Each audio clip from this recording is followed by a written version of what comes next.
pois o Senhor sabe como e quantas vezes o inimigo se levantou para tentar nos fazer abandonar a jornada que nos foi proposta. Mas o Senhor triunfou nas nossas vidas e nos fez estar aqui hoje na tua casa para ouvir mais uma vez a tua mensagem. Oramos, ó Senhor, que todas as mensagens que sejam proferidas desse púlpito, que não venham de nenhum coração humano, mas que venham do teu trono e que alimente o nosso espírito, que nos foi dado na regeneração, para que vivêssemos uma vida espiritual. Pois antes de te conhecer, Senhor, vivíamos debaixo da natureza da carne, buscando somente as coisas daqui de baixo. Mas o Senhor nos regenerou em uma viva esperança, abriu os nossos olhos, nos concedeu um novo coração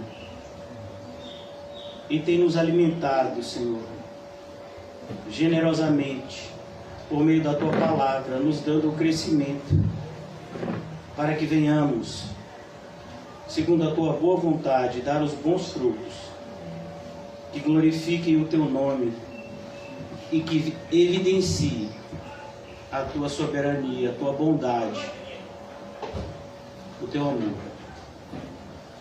Ajuda-nos, Senhor, na noite de hoje a compreendermos as tuas verdades e que possamos pesar as nossas escolhas segundo as tuas verdades. Possamos, ó Senhor,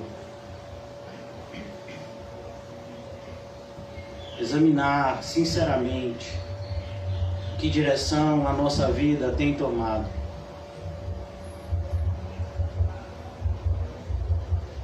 E fazer as correções de rota para que possamos alcançar o que para nós foi dado. A Nova Jerusalém, que desce do céu, ataviada como uma noiva para o seu noivo. Ó Senhor, nos ajuda a trilharmos o caminho da fé, que nos leva para mais perto de Ti, até o dia em que adentraremos as portas celestiais e seremos um contigo, conhecidos por Ti e conhecedores de Ti. Ajuda-nos, Senhor, a chegarmos a esse dia. Em nome de Jesus, amém e graças a Deus. Amém, irmãos? Amém. Glória a Deus. Eu queria convidar vocês a abrirem comigo no Evangelho de Lucas. Nós estamos dando continuidade à nossa exposição nesse Evangelho. Amém? Como é você? A gente vai falar de você daqui a pouco. Lucas, capítulo 1. Nós já falamos de Zacarias em alguns encontros, Isabel, a sua esposa, e agora nós vamos tratar acerca do anúncio do nascimento de Jesus, a partir do versículo 26 do capítulo 1 do Evangelho de Lucas. E diante dessas verdades maravilhosas que nós estamos prestes a ler, eu gostaria de fazer uma pergunta a vocês e a mim também, que é o título da mensagem de hoje. Jesus já entrou na sua vida? Perceba, irmãos, que há um modus operandi de Jesus entrar na vida de alguém. Ele sempre é anunciado como um rei. O rei, todas as vezes que chega para visitar alguém em algum lugar, ele é anunciado. A sua chegada é preparada. Ela é desejada. E mais uma vez, na história, nós vemos isso. O anúncio da chegada do rei. Não um rei comum. Um rei que nunca foi visto antes. Todos os reis que existiram antes desse rei governavam apenas as coisas da terra. E agora nós estamos perto de conhecer um rei, que é o Senhor da terra e também do céu. No capítulo 28 do Evangelho de Mateus, nós ouvimos da boca desse rei: toda a autoridade me foi dada no céu e na terra. É esse rei que está sendo anunciado aqui. Jesus, o nome que está acima de todo nome. Todo joelho se dobrará, toda língua confessará que Jesus Cristo é o Senhor. E diante dessa verdade, que muitos de nós talvez saibamos já há algum tempo, a pergunta se faz necessária: Jesus já entrou na sua vida? A gente tem uma confusão em virtude da propagação de um evangelho adulterado nos nossos dias, que empobrece a mensagem de Deus. Então, se você pergunta para alguém se Jesus já entrou na sua vida, a pessoa diz: lógico, eu levantei a mão, eu fiz uma oração. Eu sou batizado, eu sou membro de uma igreja. Não, eu sou diácono, eu sou pastor, eu sou bispo. Não, isso não responde à pergunta: Jesus entrou na sua vida? Quando Jesus entra na vida de alguém, irmãos, a vida daquela pessoa é mudada. Há uma evidência de que Jesus entrou na vida daquela pessoa. E essa evidência tem faltado hoje em dia na vida da maior parte dos evangélicos. E hoje eu quero talvez anunciar para muitos, pela primeira vez, a entrada de Jesus na sua vida. Talvez Jesus nunca tenha entrado na sua vida até a noite de hoje. Não é um comportamento religioso, a gente já aprendeu aqui exaustivamente, que nos faz cristão.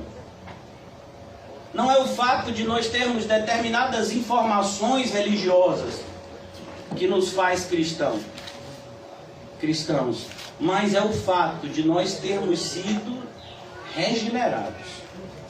É o fato de nós termos sido tornados nova criatura. A ideia de nova criatura é uma nova criação. Houve uma nova criação. E é isso que eu quero anunciar a vocês aqui nessa noite. Isso, se preparem. Amém? E no 6º mês, foi o anjo Gabriel, versículo 26 do capítulo 1 de Lucas. E no 6º mês, foi o anjo Gabriel enviado por Deus a uma cidade da Galileia chamada Nazaré. E aqui a gente aprende algo, que Jesus de Nazaré tinha os seus pais vivendo nessa cidade de Nazaré. Algo interessante, quando você estuda um pouco acerca do tempo de Jesus, os fatos históricos que estavam por trás, a cidade de Nazaré era uma cidade insignificante. Tinha cerca de 1.600 habitantes. Era uma cidade desprezada. Às vezes a gente não tem a noção do que está escrito no Evangelho de João capítulo 1, quando Natanael diz: pode sair alguma coisa boa de Nazaré? A gente não tem a noção porque a gente não viveu no século I na região da Palestina. A gente não viveu, então a gente não sabe. Era uma cidade que talvez muitos nem conhecessem o nome dela. Como é, rapaz? Você vem de onde? Pois é nessa cidade que o anjo vai.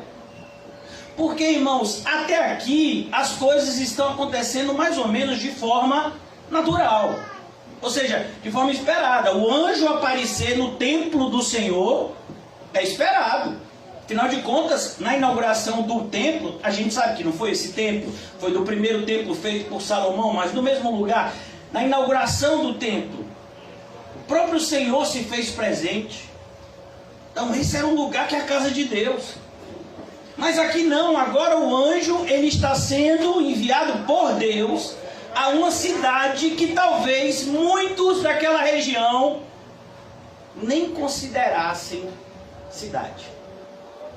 Nazaré. Como? Você vem de onde? No 6º mês foi o anjo Gabriel, enviado por Deus. E isso é interessante, ele foi enviado por Deus. Daí a ideia do nome anjo. O anjo é justamente um mensageiro.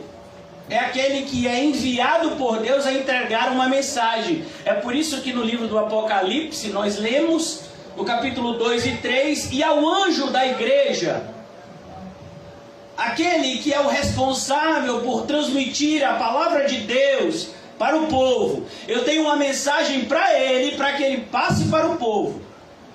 Isso é um mensageiro, é alguém enviado por Deus. E aqui é um ser angelical. São os únicos 2 anjos que aparecem na Bíblia pelo nome, Gabriel e Miguel. Gabriel, enviado por Deus a uma cidade da Galileia. A região da Galileia, como a gente já viu, por si só já era uma região de segundo plano, já era uma região desprezada. Ah, mas fulano é galileu? Já era uma região desprezada. E Nazaré ainda era uma cidade desprezada da região desprezada. Então, aqui ele diz, chamada Nazaré, versículo 27, a uma virgem desposada. E essa palavra aqui significa que era uma moça, alguém por volta de 15 anos de idade. Ela estava dada em casamento a um homem decente, correto, justo, chamado José, cujo nome era José, da casa de Davi. Ele era um homem simples, mas a sua linhagem era uma linhagem real. Ele fazia parte da descendência de Davi. Mas a gente sabe que há muito o reino de Judá não tinha mais a sua soberania. Então, o nome da virgem era Maria. Seu nome é o mesmo nome que a gente conhece no Antigo Testamento de Miriam. Porque aqui no Novo Testamento a gente vê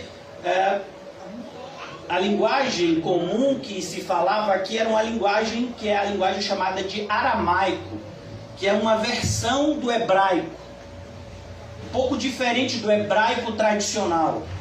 Era o aramaico. A pronúncia é um pouco diferente. Como, por exemplo, o próprio nome Jesus, em aramaico, é Josué em hebraico. O mesmo nome, mas a pronúncia é diferente. Então aqui é Maria, o mesmo nome de Miriam. Esse nome Maria, se você for estudar, eu tive a curiosidade de estudar, existem mais de 70 denominações, existem mais de 70 explicações acerca desse nome. Alguns dizem que vem da Síria, outros da Síria, outros do que é egípcio, mas o que a gente sabe é o que está na Bíblia. Então a gente fica satisfeito com isso. Significa alguém que é exaltada. Esse é o significado da palavra Maria, exaltada. E o anjo vai até ela. Segunda coisa que a gente tem que notar aqui nesse texto acerca de tudo que a gente está falando aqui. Maria, ela não é somente uma mulher, ela não é somente do sexo feminino, mas ela nem tinha atingido ainda a idade adulta. As mulheres, elas eram dadas em casamento, era o costume da época. O homem era sempre mais velho, em algumas situações muito mais velho do que a mulher. E Maria, ela havia sido dada em casamento. Casamento era normalmente acordo feito entre os pais. E ela foi dada em casamento a José. Então ela vivia de maneira simples, ela estava nos seus afazeres de casa, quando esse anjo a visitou. Por que eu estou dizendo tudo isso? Porque, irmãos, muitas vezes a gente não percebe o agir silencioso de Deus nas nossas vidas. A gente não percebe aquele toque de Deus que faz com que a gente comece a ter interesse pela Bíblia, a ter interesse em orar. A gente começa a ter interesse em se preocupar. O que vai acontecer comigo depois da morte? Eu estava vindo para cá e eu não sei se vocês já souberam que houve uma liberação de bebida alcoólica de novo. Então os bares estão todos lotados, está um engarrafamento enorme. No trecho que eu estava fazendo nos últimos dias, em 15 minutos, eu demorei quase 1 hora. Porque as pessoas estão nos bares, bebendo. Então aqui, Maria, ela estava em casa, fazendo as suas coisas de aprendiz de dona de casa. Porque aqui, irmãos, às vezes a pessoa diz, mas ela era uma dona de casa. Não, ela era aprendiz de dona de casa. Era o sonho dela. Hoje em dia parece que ser dona de casa é uma vergonha. Na Bíblia, ser dona de casa é o maior patamar que uma mulher pode alcançar. Fulana é uma mulher muito espiritual. Quem é? É uma mulher que toma conta da sua casa, do seu marido, da sua família. É o patamar mais alto que uma mulher alcança na Bíblia. Eu não sei se vocês já leram Timóteo. Não sei se vocês já leram a carta de Pedro. Olha, as mulheres mais velhas ensinem as mulheres mais novas a quê? A quê? Eu não sei. A quê? Amarem os seus maridos e serem boas donas de casa. Ah, que vergonha. Dona de casa. Lavar, passar. Limpar a casa. A Bíblia diz que isso é algo ultra mega power espiritual. Para você ver como o mundo entra na nossa mente, muda a nossa maneira de pensar e a gente nem percebe. Não, isso é muito machismo. Não, isso não é machismo, não, isso é Bíblia. Olha, irmãos, as mulheres mais felizes que eu já conheci na minha vida eram donas de casa. E olha que eu já conheci muitas mulheres de todas as idades que tinham dinheiro, que tinham poder, pessoas assim, até que prefeitas, e não tinham a felicidade das donas de casa que eu conheci. No interior de meu pai, então, quando eu ia, pense, a felicidade daquelas senhorinhas varrendo a calçada. Rapaz, que alegria que era. Eu disse, rapaz. E não atrapalhe não, viu? Ela tá ali e canta. Você já viu? É uma voz bonita. Se a Sony Music pegasse e vai limpando e cantando.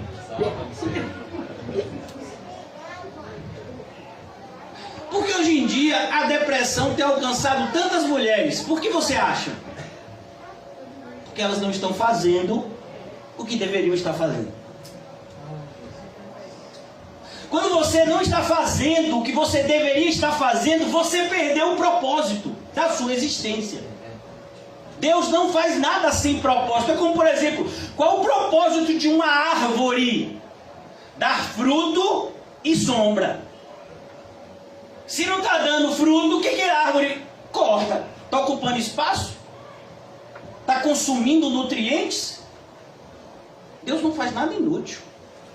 Isso é uma mensagem para vocês e para mim na igreja. Se você é um ramo inútil, cuidado. Comece a se preocupar com a sua utilidade. Então ele está visitando uma moça simples. Como eu disse, Maria não é dona de casa, ela era o quê? Aprendiz de dona de casa. Ela ainda não estava nesse patamar, ela queria chegar lá. Ela vai ser dona de casa quando ela se casar com José, aí ela é dona de casa. E um anjo vai visitá-la. Sabe, é muito lindo nesse Evangelho de Lucas, porque é no Evangelho de Lucas que a gente tem a história de Lázaro e do rico. Lá no capítulo 16, né, desse Evangelho. Todo mundo pensa que o rico é abençoado e Lázaro amaldiçoado. Mas na história Jesus mostra o oposto. Lázaro é abençoado e o rico amaldiçoado. Que coisa interessante. Você gostaria de ser Lázaro? Para ir no céu? Ô pastor, não tem o meio termo não? Assim, eu quero pro céu. Eu não quero ser igual ao rico não. Já vi que o rico se dá mal na história. Mas Lázaro também. Aí já é um exagero. Também não precisa ser assim. Todas as pessoas na Bíblia que são amadas por Deus, ela tem uma característica, algumas, mas uma característica muito marcante. O próprio Salvador diz que é a característica dele, que é a humildade. Aptidão para coisas simples, coisas que as pessoas se sentem humilhadas, você se sente bem fazendo aquilo. Você é uma pessoa humilde. Então ela está lá, versículo de número 28. E entrando o anjo onde ele estava, eu gosto muito dos desenhos bíblicos. Vindo para cá, eu assisti um no carro com minhas filhas. E já assisti muitos que tratam, né, desenhos bíblicos e filmes. Um desses filmes, o desenho bíblico, Maria estava preparando pão. Né? Quando o anjo aparece assim, ela toma um susto. E entrando o anjo onde ela estava, disse: salve, agraciada. A palavra agraciada aqui também pode ser traduzida como salve, cheia de graça. O assustador para Maria aqui é a expressão salve, porque essa expressão só é usada para alguém que tem posição, por assim dizer. Como por exemplo os romanos diziam salve César, né? Significa fulano é honrado, que ele seja honrado. E esse anjo agora usa essa expressão salve para ela. E ainda diz que ela é cheia de graça.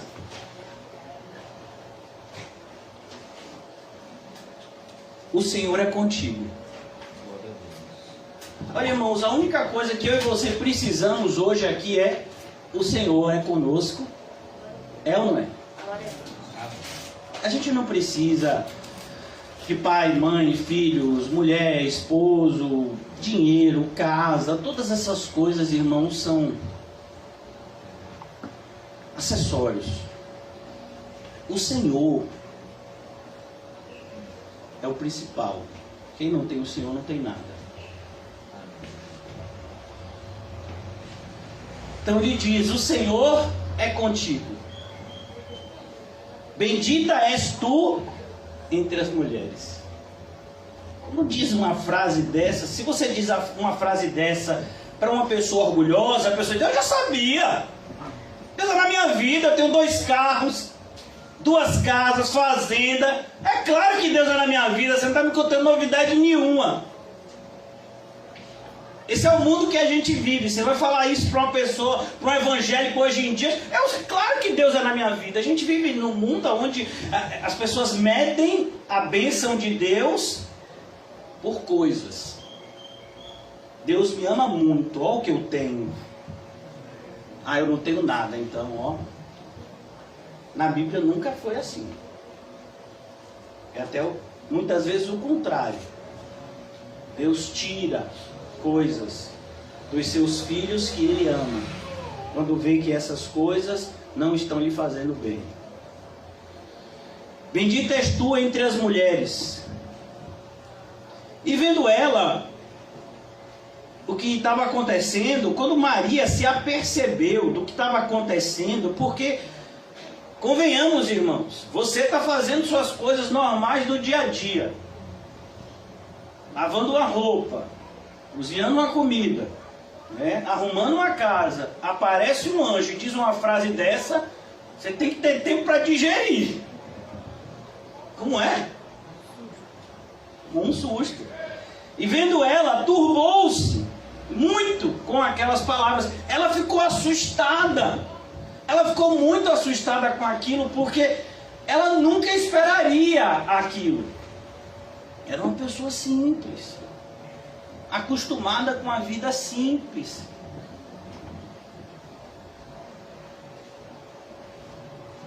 Olha, irmãos, às vezes a gente não tem noção do significado de uma frase que o apóstolo Paulo escreve para Timóteo.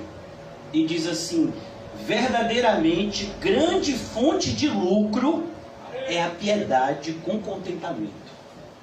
A gente vive num mundo onde todo mundo quer lucro. Todo mundo quer ganhar dinheiro. Como eu posso lucrar? Eu vou comprar uma laranja por 50 centavos e vou vender por R$1. Eu vou comprar isso por um valor e vou vender por tanto. Não, eu vou lavar carro e vou ganhar tanto. Não, eu vou vender imóveis, eu vou fazer isso. Não, eu vou fazer um concurso, eu vou buscar um emprego. Todo mundo está atrás de alguma forma de se sustentar.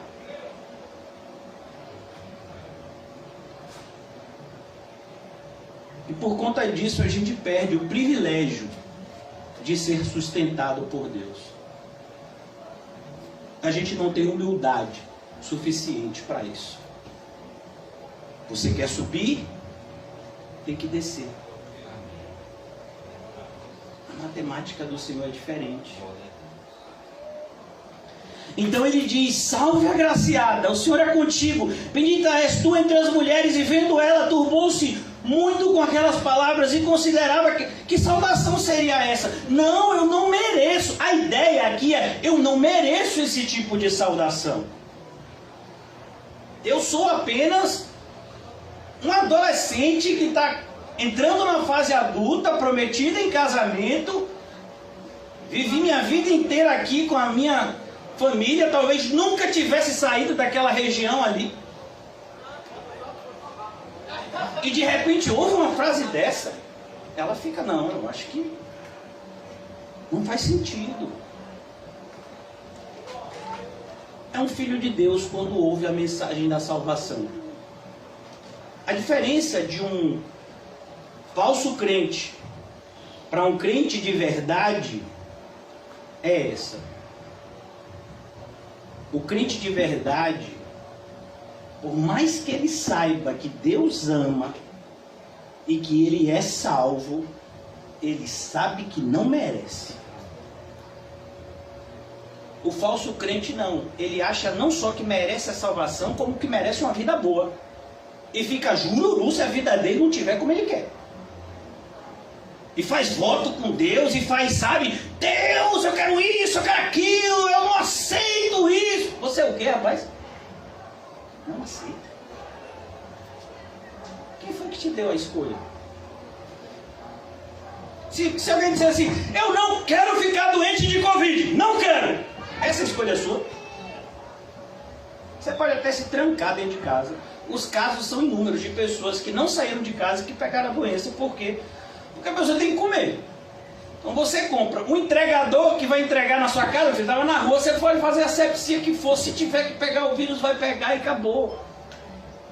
Várias pessoas pegaram o vírus fazendo essa questão do distanciamento social e de ficando em casa. Pegaram o vírus.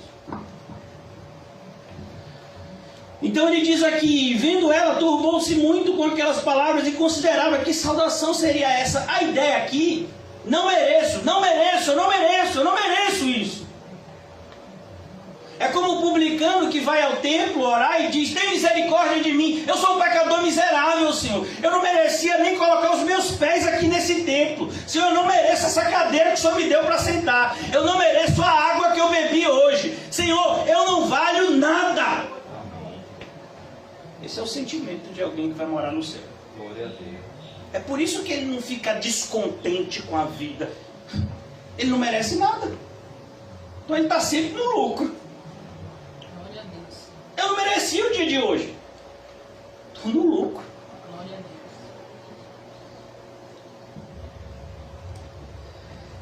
Versículo 30. Disse-lhe então o anjo: Maria, não temas. Já falei isso algumas vezes aqui. Um cristão verdadeiro, ele sempre tem temor. E o temor é como um freio na boca de um cavalo,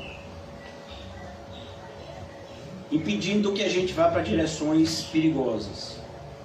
Não vou fazer isso não. Você é doido. Eu vou desobedecer a Deus desse jeito? Vou nada. Já fui por esse caminho, ó. Custou caro. Vou mais não. É para arrancar a mão? Sai mão. Amém. É para arrancar olho? Arranca olho. É para decepar o pé? Eu só não quero ficar mais nunca sem a certeza da salvação. Isso é um cristão, irmãos. Essas marcas que a gente vê aqui em Maria, as marcas de alguém que Jesus está entrando na vida dela. E a gente tem que se perguntar se a gente tem essas marcas também. E disse-lhe então o anjo: Maria, não temas, porque achaste graça diante de Deus. E olha que coisa, entre Maria e Noé, nós temos a separação de milhares de anos. Mas se você pegar lá na Bíblia, salvo engano, Gênesis 6, vai ter: e Noé achou graça diante de Deus. É a mesma coisa. O anjo está dizendo: você achou graça diante de Deus. No caso de Noé, Noé construiria a arca que salvaria o mundo da extinção. Porque o mundo vai ser repovoado a partir de Noé e sua família. E aqui a gente é a mesma coisa. A partir de Maria, o mundo agora vai conhecer a salvação. Por isso que sempre a referência ao meu Salvador, desde antes, muito antes de Maria nascer, um homem chamado Jó bradou em alta voz, no ápice da sua dor: eu sei que o meu Redentor vive. E vendo ela ficou com medo, e o anjo olha para ela com compaixão, com amor. Pois alguém que assiste, alguém que está na presença de Deus, ele tem sempre amor no coração. Não temas, porque achaste graça diante de Deus. E eis, e agora o anjo traz uma mensagem para ela, e a gente vai ver, é uma mensagem boa se você é crente. Mas se você não é crente, essa mensagem você diz: vem cá, anjo, você está querendo o meu mal? É? Não entendi, pastor. Você vai entender. Eis que em teu ventre conceberás e darás à luz a um filho, e por-lhe-á o nome de Jesus. O anjo está dizendo: olha, a promessa de Isaías: eis que uma virgem dará à luz a um filho. Está lá escrito em Isaías. É você, Maria. Isaías estava falando de você. É do seu ventre que vai nascer o Emanuel, o Deus conosco. O nome dele não é Emanuel, não. Emanuel é a profecia: Deus habitará conosco. Agora essa promessa está se cumprindo, Maria. E você está no meio dessa promessa. Mas se você é judeu, que você não é, mas se você fosse criado nos costumes do judaísmo da época de Maria, você estaria ouvindo a sua sentença de morte. Eu não sei se vocês já se deram trabalho de ler o Antigo Testamento. Quem já leu o Antigo Testamento? Ah, pastor, mas precisa? Outro dia o senhor mandou a gente ler o Novo Testamento todo. Estou tentando até hoje. Precisa ler o Antigo agora? Segundo as normas do Antigo Testamento, uma mulher que fosse pega, né, em flagrante adultério, ela deveria ser apedrejada. Maria aparecer grávida antes de se casar, o que vai acontecer com ela? Vai morrer ela e a criança. Imagine, Jesus já estava correndo risco de vida na barriga da mãe. Então ele ouve isso: eis que em teu ventre conceberás e darás à luz a um filho, e por-lhes o nome de Jesus. Mesma coisa que a gente viu antes, ó, o nome dele vai ser João, ó pais, Isabel e Zacarias. Não é vocês que vão escolher o nome deles, não. O nome dele não, o nome dele é João. O nome dele aqui é Jesus, viu? Você não vai escolher nada não, viu? Maria nem José, é Jesus, viu? Significa o quê? Deus salva. A Deus pertence a salvação, como está escrito em Jonas, capítulo 2, se eu não me engano. Então o anjo continua entregando a ela a mensagem. Até aqui ela não sabe que vai ser milagroso o nascimento. Ela está recebendo por partes. Este será grande, será chamado Filho do Altíssimo. Filho do Altíssimo. A expressão aqui é Filho de Deus, Filho do Todo-Poderoso. E o Senhor Deus dará o trono de Davi seu pai. Mais uma vez, perceba que a forma do anjo falar com Maria é por meio das profecias do Antigo Testamento. Tudo que o anjo está falando para Maria, Deus já havia revelado ao seu povo por meio dos seus servos, os profetas. Então aqui mais uma profecia. O Messias, ele vai ser um descendente de Davi, e ele não vai governar somente Israel, ele vai governar o mundo inteiro. Este será grande, será chamado Filho do Altíssimo. O Senhor Deus lhe dará o trono de Davi seu pai. A ideia de seu pai é seu ancestral. E reinará eternamente na casa de Jacó, e o seu reino não terá fim. O seu reino não terá fim. É por isso que quando você entra no reino de Deus, meu filho, é de uma vez para sempre. A questão é a gente ter certeza que entrou. E reinará eternamente na casa de Jacó, e o seu reino não terá fim. Versículo 34. E disse Maria ao anjo: como se fará isso, visto que não conheço varão? Maria ainda não sabia o que era namorar. Ela não tinha se casado. Naquela época, as coisas eram como deveria ser hoje, respeitosas.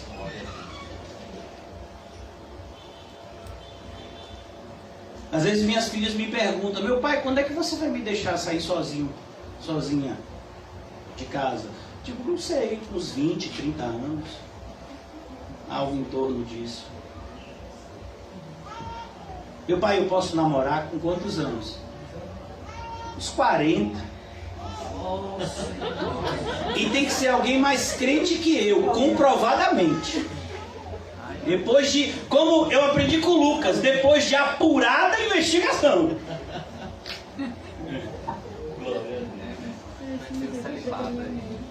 Ordem e decência. E reinará eternamente na casa de Jacó. Versículo 34. Maria então faz esse questionamento: como se fará isto, visto que não conheço varão? Sabe o que é interessante aqui? É que Maria também tem uma espécie de dúvida, só que Maria não vai ser disciplinada. E Zacarias foi. Mó justiça, irmão. Tem justiça nenhuma aqui.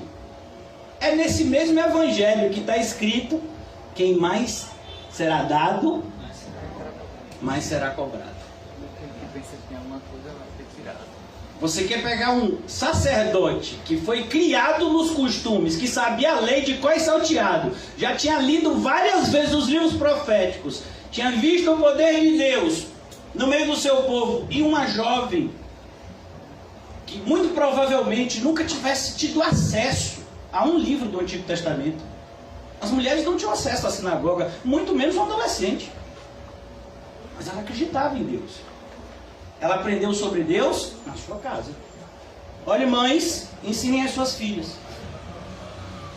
E aqui a gente percebe que Deus, ele cobra na proporção que ele dá. Por isso, cuidado. Você tem recebido muito e tem dado pouco fruto. Eu estou falando para mim. Vocês não, vocês é outro nível. E disse Maria ao anjo: como se fará isto? Eu não conheço. Eu ainda não me casei com meu marido. É isso que ela quer dizer aqui. E respondendo o anjo disse: descerá sobre ti o Espírito Santo e a virtude. Essa palavra virtude, ela também pode ser traduzida como poder. Poder de Deus. O poder do Altíssimo te cobrirá com a sua sombra. Pelo que também o santo que de ti há de nascer será chamado Filho de Deus. E aqui a gente vê mais uma profecia, essa agora não dada pela boca de homem nenhum. Mas o próprio Deus havia dito isso, e ainda no Éden. Ele se volta para a serpente e diz: maldita és, serpente. Você fez o pecado entrar no mundo, não foi? Você vai rastejar. E não somente isso. Eu vou colocar uma inimizade entre a tua descendência e o... Perceba, a palavra que fala de descendência, no caso da serpente, é plural. A palavra que fala do descendente da mulher, singular. O descendente da mulher. Aqui. Ele vai pisar na sua cabeça. Você vai ferir o calcanhar. Você vai conseguir machucar ele. Mas ele vai acabar com você. Então aqui, essa profecia está se cumprindo agora. Porque Maria não podia ter um relacionamento com José e Jesus nascer como João Batista. Porque senão ele nasceria com pecado. Quem carrega a semente do pecado é o homem. Isso não faz da mulher menos pecadora. Não, isso faz do homem mais responsável. Percebe a responsabilidade? Quando Deus escolhe alguém e faz com que ele nasça do sexo masculino, a gente vive numa época maluca. Uma coisa que talvez a gente nunca tivesse pensado: ideologia de gênero. Se você não sabe, nem queira saber. Não vale a pena. Meu filho, homem é homem, mulher é mulher, sempre foi assim. Ah não, mas é porque eu não me sinto. Vergonha na sua cara, rapaz. É claro que a gente não se sente santo. A gente tem vontade de pecar. Mas a gente vai lutar contra essa natureza antiga e vai viver debaixo de uma nova natureza. Por isso, cuidado. O mundo, como sempre, o mundo que jaz no maligno, vai tentar influenciar as nossas mentes com ideias aparentemente sensatas, mas totalmente diabólicas.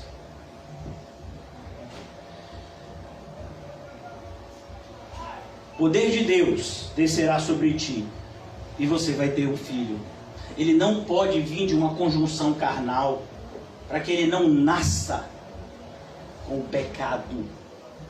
Perceba, quando a Bíblia diz que Jesus nunca pecou, até no seu nascimento, não houve qualquer interação dos genes do pecado que estava no homem, pois foi ao homem que foi dado a responsabilidade de gerir a terra, quando Deus a criou. Aqui então, a profecia se cumpre. E eis que também Isabel, tua prima, E olha que coisa interessante, o anjo, sabendo de como tudo isso que ele está dizendo para Maria é algo muito difícil, de alguém que ainda está saindo da infância e entrando em uma fase adulta, ouvir. O anjo, ele dá uma orientação para ela. Olha que coisa interessante. Sabe Isabel, a tua prima? Isabel, irmãos, era como se fosse aquela pessoa da família de Maria que todo mundo ia perguntar a respeito de alguma coisa. Por que você está dizendo isso, pastor? Você já leu o Evangelho de Lucas?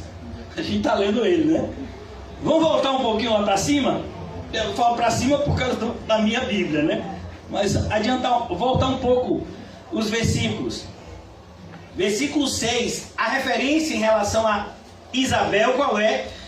E eram ambos justos perante Deus, andando sem repreensão em todos os mandamentos e preceitos do Senhor. Então, se Maria quisesse saber alguma coisa de Deus, ela falaria com quem? Eu vou falar com Isabel. Aqui na igreja, se uma irmãzinha mais nova quiser falar alguma coisa a respeito de Deus com a irmã, pastor, ora aí para Deus enviar Isabel. Não, irmão, tem que ter um encontro de mulheres aqui. Olha o propósito. Surgir as Isabéis, que vão ajudar as Marias.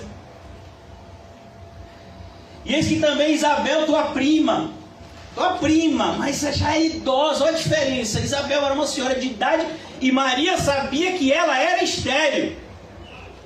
Ela está grávida e já tem 6 meses. Mas como pode? Eu nem recebi o WhatsApp. Ela não fez chá de bebê. Ela não mandou nem um e-mail. A gente está tão acostumado, né, com a informação nos nossos dias voa. Alguém faz uma coisa agora, 5 minutos o vídeo já está no WhatsApp, no Facebook, não sei aonde, todo mundo já está vendo. Rapaz, como é que você soube disso? Ah, já está no WhatsApp. Como a história agora? Foi, filmaram. Antes, a gente, não, saiu na televisão, no jornal da noite, ou então saiu no jornal do outro dia. Agora não, meu filho, filma, bota no WhatsApp, bota no Facebook, no YouTube. A informação voa. Isso seria algo muito bom, se a gente usasse isso para pregar o Evangelho. É uma pena que a gente usa essas ferramentas para propagar mentiras e maldades. Muito mais do que para propagar a verdade. Versículo 36, eis que também Isabel, tua prima, concebeu um filho em sua velhice. O poder de Deus, de maneira diferente, mas foi o poder de Deus também. Ele abriu a madre, ele abriu o ventre da tua prima. E este já é o 6º mês para aquela que era chamada estéril. Era chamada. Deus mudou a história de Isabel, assim como está mudando a história de Maria. E aí eu pergunto, ele está mudando a sua história hoje também? Eu espero que sim.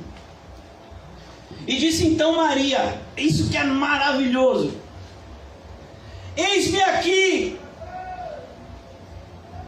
a serva do Senhor. Irmão, a gente está falando de alguém que nem tinha atingido a fase adulta ainda. Eis aqui a serva do Senhor.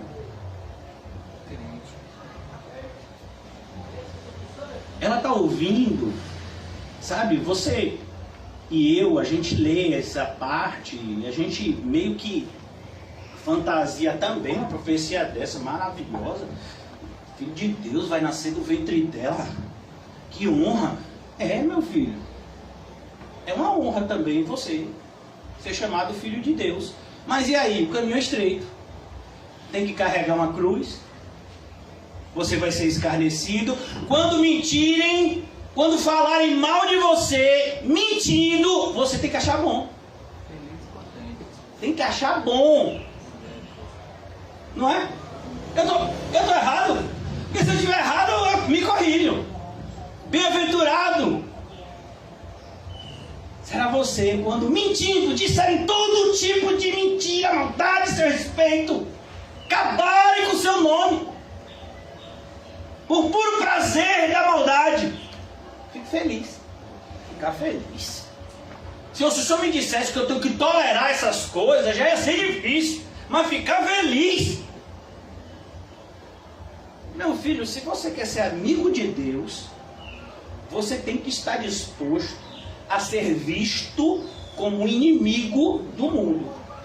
Olhe a frase, ser visto. Eu não estou dizendo que você é inimigo do mundo não, viu? Você tem que amar todas as pessoas, viu? Mesmo aquelas que te odeiam. Mas elas vão te olhar como inimigo. Um exemplo muito bonito desse poder de Deus no interior de alguém é o que existia na vida de Jeremias. O povo olhava Jeremias como um inimigo, porque as profecias de Jeremias eram profecias sempre contrárias ao interesse de Judá. Cara, Jeremias está dizendo que os inimigos vão vencer a gente, está dizendo para a gente se render, para a gente não lutar, para a gente aceitar o jugo de escravidão que o pessoal está querendo impor na gente. Que é isso, Jeremias? Não, Jeremias, aqui é para motivar o povo. E Jeremias sofreu. Mas Jeremias nunca odiou os seus irmãos. Muito pelo contrário, ele orava. Até que teve um momento que Deus disse: Jeremias, pare de orar. Pare de orar por esse povo. Eu não vou ouvir. Não vou. Meu Deus. No nosso caso é o contrário. Comecem a orar. Comecem a orar pelos seus inimigos. A gente está orando pelos amigos. Ufa, tenho esquecido de orar. É verdade, pastor. Eu estou esquecendo de colocar fulano e fulano nas minhas orações. E os seus inimigos? Vamos com calma, viu, pastor? Não estou conseguindo nem orar pelos meus amigos. Eis aqui a serva do Senhor. É isso que você deveria se enxergar. O mais alto grau que um ser humano pode atingir aqui na terra é ser chamado servo do Senhor. Maior patamar. Você é o quê? Servo do Senhor. Não, eu sou um filho de Deus. Deixa eu lhe dizer uma coisa, irmãos. Para você ser filho de Deus, você tem que ser servo do Senhor. Você jamais será filho de Deus se antes você não se enxergar como um servo do Senhor. A gente aprende isso de maneira muito clara na parábola do filho pródigo. Quando ele volta: meu pai, não sou digno de ser chamado filho. Trata-me como um dos teus servos. E eu já fico feliz. Então a matemática é essa. Mas hoje em dia o pessoal quer ser filho sem ser servo. Me respeite, fala, eu sou filho de Deus. Ó, Deus me chamou como cabeça e não como cauda. Eu vou ser patrão, nunca empregado. Oh, Senhor Jesus. Eu vou liderar, nunca liderado. Eu vou ser grande, nunca pequeno.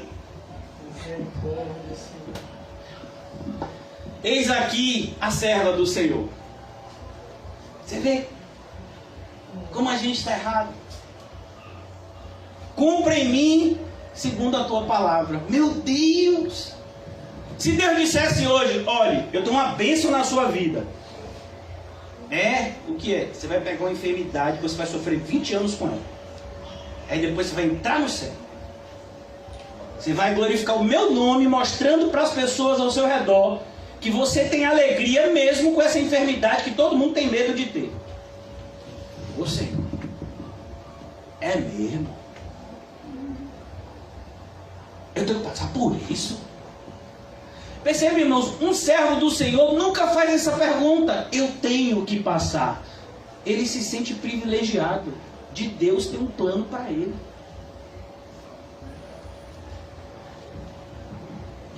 As minhas filhas fazem muitas perguntas. respeito das coisas espirituais, graças a Deus. Hoje, né, minha filha estava fazendo perguntas acerca de Spurgeon. E a gente ouve muito falar, qualquer pessoa que estudar um pouco de evangelho, de história da igreja, vai ouvir falar a respeito desse nome. Talvez até não conheça, mas vai ouvir falar desse nome, Charles Haddon Spurgeon. Um pastor da Inglaterra, que é conhecido como o maior pregador da história da igreja. Olha que coisa. Depois da era apostólica. Muitos deram apelido a ele de príncipe dos pregadores. Mas o que as pessoas sempre esquecem de mencionar é sobre os sofrimentos dele.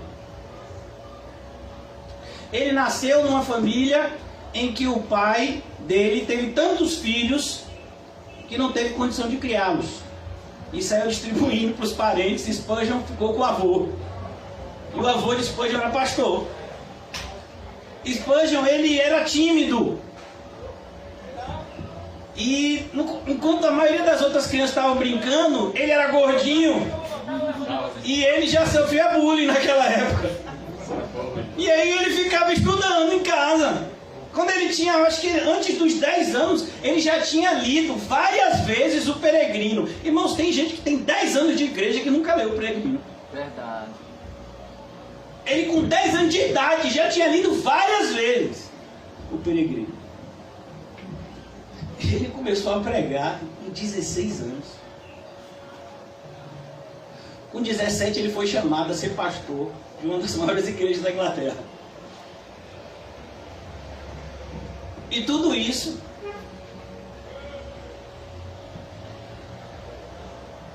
sempre vai suscitar inveja. Um cristão nunca vai fazer a obra de Deus sem oposição. Num dos cultos que Spurgeon estava pregando, estava lotado o salão, e gritaram incêndio. Não tinha incêndio nenhum. As pessoas começaram a correr, e nesse alvoroço começaram a se pisotear, e 3 pessoas morreram. Ele entrou num estágio de depressão tão alto que ele ficou dias sem conseguir sequer falar e comer. Depois ele foi diagnosticado com a enfermidade de gota. Uma enfermidade que dá muitas dores nas articulações, que causa inchaço. Imagine, se já é difícil essa enfermidade hoje, no século XXI, com a quantidade de remédio e analgésico que a gente tem acesso, imagine na época dele. Jovem, ele foi diagnosticado. A esposa dele ficou grávida. Que maravilha! Susana Spurgeon. E olha, por isso que eu disse para minhas filhas, tem que ser mais crente que eu. Susana, quando bateu o olho no Spurgeon, ela que conta, na presença dele. Quando bateu o olho no Spurgeon, eu disse, no caso desse homem, nunca. Esse homem é um doido. Só que ela era crente. E aí Deus mostrou que ele era o esposo dela, e que é. E ela começou a amar ele. E eles tiveram um casamento cristão. A ponto de Spurgeon dizer que Susana foi o maior presente que Deus havia dado para ele. Susana ficou grávida e naquela época ter muitos filhos era uma bênção. Susana ficou grávida e ficou grávida de gêmeos. E talvez para mim, para você, esses gêmeos hoje seja algo natural. Tem gente que tem quíntuplos até. Você faz ultrassom, você tem cesáreo. Os procedimentos hoje na área da obstetrícia estão super evoluídos. Mas naquela época não. O fato dela ter tido filhos gêmeos fez com que ela tivesse um sangramento muito grande. Ela quase perdeu a vida dando luz aos filhos. E depois ela não pôde mais engravidar. Imagina. Isso tirou a felicidade e o compromisso com Deus daquele casal de jeito nenhum. Ela teve várias enfermidades também. Agora, se você for olhar para a vida dos dois, você fica impressionado. Com todas as enfermidades que eles tiveram, olhe, a semana deles, eles faziam mais mais para Deus em um dia do que eu e você em um mês. Uma vez eu tive acesso à agenda de Spurgeon. Meu Deus, eu fiquei envergonhado. Comecei a chorar, eu chorei. Eu disse, eu não sou crente não, eu sou moleque. Meu Deus, de manhã, oração, aconselhamento, leitura bíblica, conversar com minha esposa, almoço, estudo bíblico, escrever, panfleto, oração, preparação de sermão. Meu Deus, não parava. Tudo estava associado com Deus, com propagação do Evangelho. Você está falando dessas coisas, pastor? Porque eu quero saber, irmãos. Na minha vida, e eu gostaria que vocês também quisessem saber se na vida de vocês Jesus já entrou. Eu contei aqui da vida de alguém que eu tenho certeza que Jesus entrou na vida dele. Para ver se a gente cai em si. Qual é a diferença da gente para a multidão que hoje está sentado na mesa de um bar? Será que é só o consumo de bebida alcoólica? Será que a diferença é só o lugar que a gente está sentado? A gente está sentado aqui na igreja, o pastor está falando uma coisa, podia estar sentado num barzinho com alguém cantando. Será que é só isso a diferença? Não. Essa parte final aqui do texto, eu já quero acabar. Essa parte final aqui do texto, ele tem que dizer muito para mim e para você. Eis aqui a serva do Senhor. Ela está se oferecendo. Não há uma imposição da parte de Deus. A gente vê isso também lá em Isaías. Deus dizendo, eu tenho uma missão. Alguém que prega a minha mensagem diante de um povo de dura cerviz. Isaías diz, pode me mandar. Envia-me a mim. Maria tem uma missão muito dura aqui. Você corre o risco de ser mal falada. Você corre o risco, inclusive, de ser apedrejada. Não há garantias aqui. Eu sou a serva do Senhor. O que o Senhor quiser na minha vida é o melhor. É isso que tem que ser, irmão. Cumpra-se em mim segundo a tua palavra, Senhor. A tua. Meu Deus. Eu vejo tantas pessoas se dedicando às mais diversas coisas. Por exemplo, aqui, vamos pegar a nossa realidade. Vocês já viram a realidade de um time de futebol? Fala de uma coisa assim bem básica, uma coisa assim bem humana.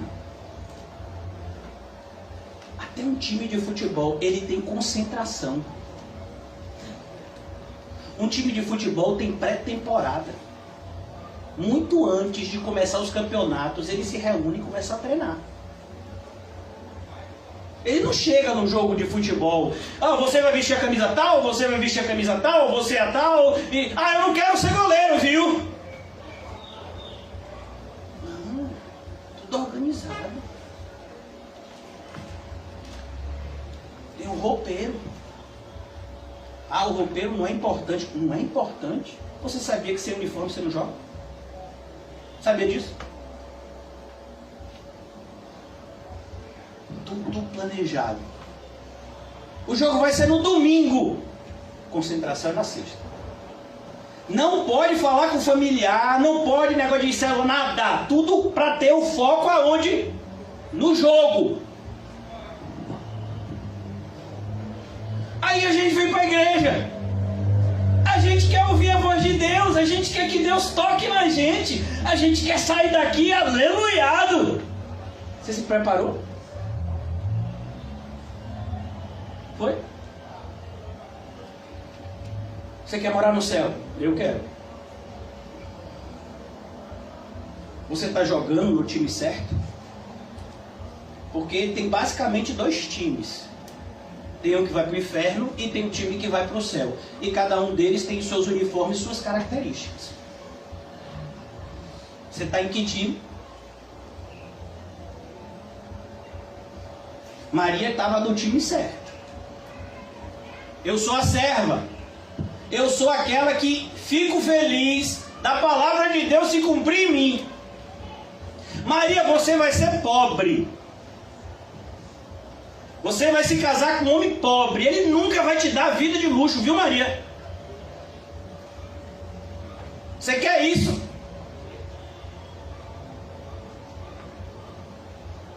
Você vai ter um monte de filho que vai te dar trabalho. Seu filho vai sofrer muito. Vai ser maltratado, escarnecido. Você vai ter que assistir o sofrimento do seu filho sem poder fazer nada. Eu vejo às vezes mães dizendo assim: eu não aceito a morte do meu filho. E quando estava vivo, você fazia o quê? Cuidava dele? Ah, mas eu não podia, eu tinha que fazer isso e aquilo para botar comida em casa e aí eu chegava cansado aí agora que morreu você está dizendo que sente falta? Você percebe como o mundo que a gente vive é um mundo tão contraditório? Eu amo tanto meu filho, passa tempo com ele, ensina, corrige.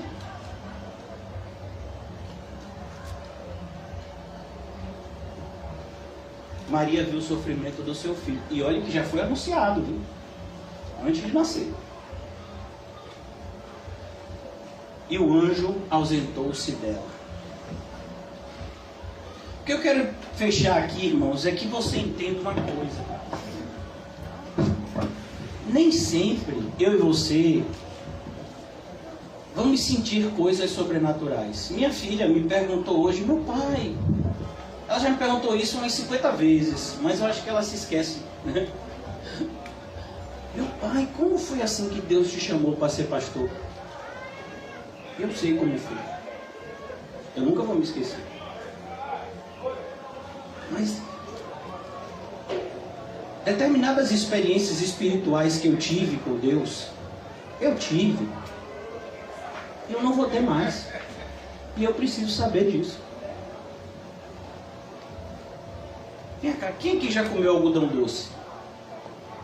Como você era criança, principalmente eu amava algodão doce. Hoje em dia tem tanta bobagem, né? Que algodão doce parece algo até ruim. Na minha época não tinha essas coisas todas, não. Algodão doce era maravilhoso. Mas chega uma hora, meu filho, que... Não. Quando eu era pequeno, eu fazia as coisas de criança, mas aí eu cresci. Aí você vê todos os crentes: ah, mas eu quero sentir, sabe, aquele arrepio. Ah, mas eu quero sentir, sabe, aquele... Meu filho, leia isso daqui, ó, e ande conforme essa palavra. Você chega no céu. Obedeça a Deus. E isso trará você comunhão com Ele. Parece que a gente não presta atenção na Bíblia. 1 Coríntios diz: uns buscam sinais,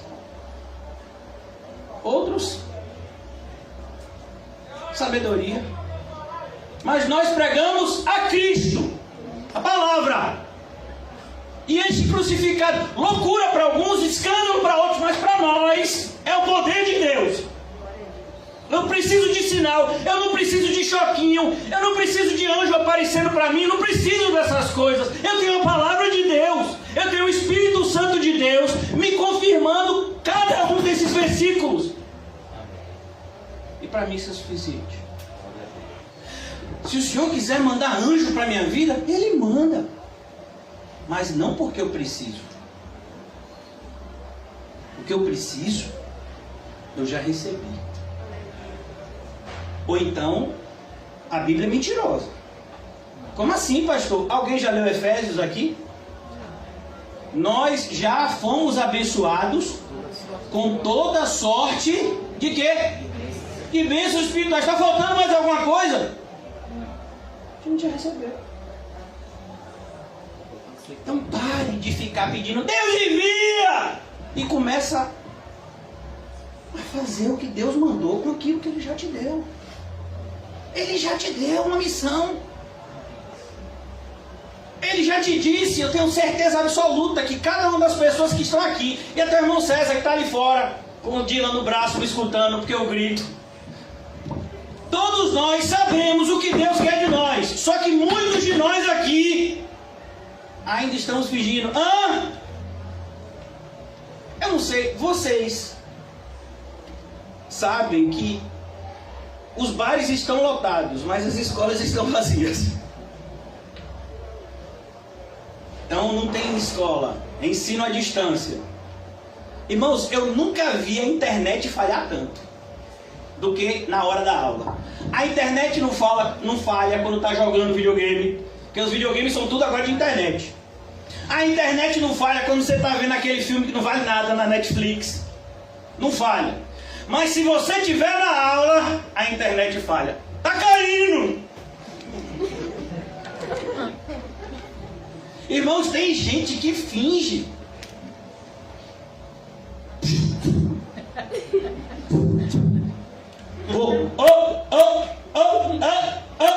Isso é a pessoa fingindo pro professor que a internet está no tilt. Você está dando risada, as crianças fazem isso, pergunte a elas aí. Converte esse aluno. Rapaz, depois que teve esse negócio de ensino à distância, minha internet não presta. E pior que é só na hora da aula. Terminou a aula, desbuga. Tem gente que só buga na hora que Deus fala com ele. Quando o amigo ímpio chega perto, desbugou. Deus está falando, largue tudo e vá fazer isso. Eu não ouvi. O quê? Caiu a internet. Aí o amigo diz, e aí, vamos ali, vamos ganhar dinheiro, eu tenho uma ótima proposta, e aí vamos se divertir, e aí vamos fazer isso, e aí vamos fazer aquilo. Rapaz, a conexão bateu. Misericórdia. Tem um alerta aqui. Se você está mais conectado com o mundo do que com Deus, você está no time errado. Isso é para a gente pensar, irmãos. Jesus entrou na nossa vida. Vamos orar. Senhor. Ficamos constrangidos. Eu fico, Senhor. Tão constrangido com a pequenez do meu cristianismo diante da grandeza da Tua obra. Por isso nos socorre, Senhor. Não nos deixa viver vidas inúteis.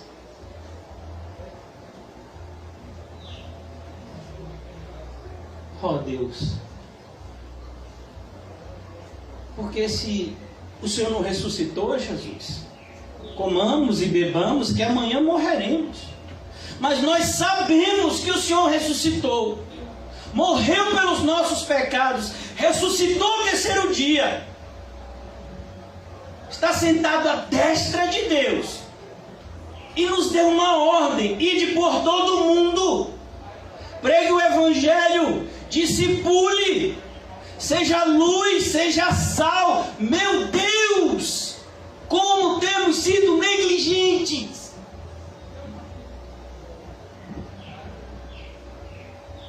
Tem misericórdia de nós, Senhor. Eu oro para que os nossos olhos espirituais sejam abertos, Senhor. Não para que nós vejamos fatos espetaculosos, mas para que a gente enxergue a Tua maravilhosa vontade na singeleza da Tua palavra e possamos viver em conformidade às Tuas muito maravilhosas promessas que estão na Bíblia. Livra-nos, Senhor, do auto-engano e nos ajuda a viver uma vida voltada às coisas do alto. Em nome de Jesus. Amém? E graças a Deus. Saúdem-se. E pergunte a você mesmo: Jesus já entrou na minha vida?